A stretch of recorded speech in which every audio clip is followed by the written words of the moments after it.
নমস্কার বন্ধুরা, welcome to my channel Jayashree Rannaghar. শীতকাল তো এসেই গেছে, আর শীতকালে বাঙালিরা প্রত্যেকেই পৌষ পার্বণ উপলক্ষে ঘরে একটু পিঠে পায়েস তো আমরা সবাই বানিয়ে থাকি। আর এই পিঠের মধ্যে অন্যতম খুব কমন পিঠে হচ্ছে পাটিসাপটা। আর সেই পাটিসাপটার রেসিপি আজকে আপনাদের সাথে আমি শেয়ার করব, তবে একটু অন্যরকমভাবে করার চেষ্টা করেছি। পুরো ভিডিওটা জুড়ে আমার সঙ্গে থাকবেন। প্রথমে আমি নিয়েছি 1 বাটি চালের গুঁড়ো, আর সেম বাটিরই হাফ বাটি ময়দা। তার সাথে নিয়েছি 1/3 টেবিল স্পুন নুন, আর সেম বাটিরই আধা বাটি নিয়েছি আমি সুজি, আর আধা বাটি চিনি। আর এগুলোকে একসাথে শুকনোই আমি ভালো করে মিশিয়ে নেব। পাটিসাপটাতে কিন্তু এই প্রপোর্শনেরটা খুব জরুরি, তা না হলে পাটিসাপটা কিন্তু কড়াই থেকে উঠবে না। তারপরে আমি এখানে অ্যাড করে দিচ্ছি অল্প অল্প করে দুধ। আর এবারে এটাকে একটা ঠিক ব্যাটার আমাদের বানাতে হবে। দুধটা একবারে দেব না, অল্প অল্প করে দেব। আর আমার এই পুরো ব্যাটারটা বানাতে কিন্তু 1/2 লিটার মতো দুধ লেগেছে। দেখুন, এরকমভাবে আমাদের যেন কনসিস্টেন্সিটা হয়, খুব একটা পাতলাও না আবার খুব একটা ঘনও না। আর এবারে এটাকে আমি জাস্ট আধা ঘন্টার জন্য একটু রেস্টে রেখে দেব। আধ ঘন্টা পরে দেখুন আমাদের এই ব্যাটারটা কিন্তু হালকা একটু ঘন হয়ে এসেছে, কারণ সুজি দেওয়া আছে বলে সুজিটা একটু ফুলে উঠেছে। আর এবারে এখান থেকে আমি জাস্ট এক হাতা করে দুটো বলে আলাদা আলাদা করে একটু ব্যাটার তুলে রেখে দেবো।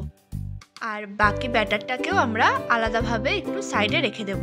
আর যে দুটো বাটি ব্যাটার তুলে রাখলাম, এই দুটোর মধ্যে এবার আমি জাস্ট একটু ফুড কালার অ্যাড করব। একটাতে আমি দিয়ে দিলাম জাস্ট কয়েক ফোঁটা গ্রিন কালার, খুব বেশি কিন্তু কালার ইউজ করব না, কারণ তাতে কিন্তু তেতো হয়ে যাবে। আর এবার এটাকে বেশ ভালো করে একটু নাড়াচাড়া করে গ্রিন কালারটা দেখুন বেশ সুন্দর কিন্তু কালার হয়ে এসছে। আর একই রকমভাবে আরেকটার মধ্যে আমি দিয়ে দিলাম সামান্য একটু ইয়েলো ফুড কালার, আর এটাকেও বেশ ভালো করে মিশিয়ে নেব। সাদা ব্যাটারটার সাথে কিন্তু ইয়েলো কালারটা মিশে অরেঞ্জ কালার হয়ে উঠেছে, দেখুন দেখতে বেশ সুন্দর লাগছে। এবারে আমি একটা প্যানকে খুব গরম করে নিলাম, আর একটা টিস্যুর মধ্যে সামান্য একটু রিফাইন্ড অয়েল গরম করে এটা চারিদিকে বেশ সুন্দর করে একটু লাগিয়ে নিলাম ড্রাই করে। আর এই যে ব্যাটারগুলো রেডি করে রেখেছিলাম সেটাকে জাস্ট একটা স্পুন দিয়ে এরকম ড্রপ করে আমি ডিজাইন দিয়ে দেবো।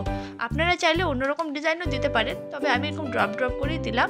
আর একই রকমভাবে ইয়েলোটাকেও দিয়ে দিলাম। দেখুন, এবারে এটার উপরে আমি একটা ঢাকনা চাপা দিয়ে দিলাম জাস্ট 1/2 মিনিটের জন্য মিডিয়াম ফ্লেমে।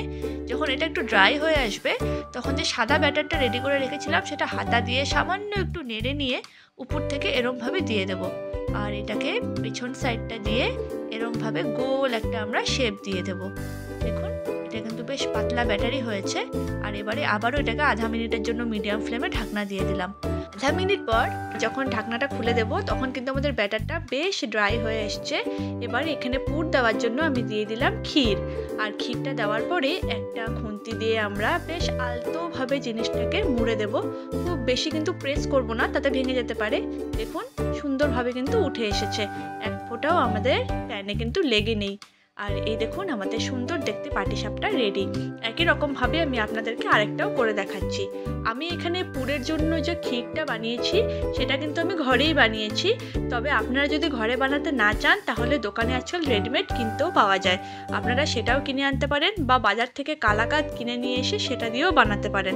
অনেকে নারকেলের খিস্সাও ইউজ করেন, সেটাও খুব ভালো লাগে খেতে। আর যদি আপনারা আমার এই ক্ষীরের রেসিপিটা দেখতে চান তাহলে আমার চ্যানেলে সাবস্ক্রাইব করবেন। আমি কিন্তু আগেই ক্ষীরের রেসিপি আপনাদের সাথে শেয়ার করেছি। এই ক্ষীরটা ঘরে বানানো হলেও খেতে কিন্তু অসাধারণ লাগে, আর বানানো খুবই সহজ। দেখুন আমাদের কালারফুল পাটিসাপটা কিন্তু একদম রেডি। এটা দেখতেও যতটা টেম্পটিং, খেতেও কিন্তু খুব ভালো লাগে। আপনারাও বাড়িতে ট্রাই করুন, কেমন হয় সেটা আমাকে অবশ্যই কমেন্টে জানাবেন। যদি প্রথমবার আমার ভিডিও দেখছেন তাহলে আমার চ্যানেলকে অবশ্যই সাবস্ক্রাইব করবেন। আর আপনারা এই পৌষ পার্বণে এই কালারফুল ডটেড পাটিসাপটা বানিয়ে নিজেরা খান, সবাইকে করে খাওয়ান। সবাই কি বললো সেটা আমাকে অবশ্যই কমেন্টে জানাবেন। আর এইভাবেই আমার সঙ্গে থেকে আমাকে সাপোর্ট করে যাবেন। যদি আপনাদের আমার কাছে কিছু রিকোয়েস্ট থাকে সেটাও আপনারা আমাকে কমেন্ট সেকশনে জানাবেন। আমি সবসময় আপনাদের কমেন্টের অপেক্ষায় থাকি। Thank you.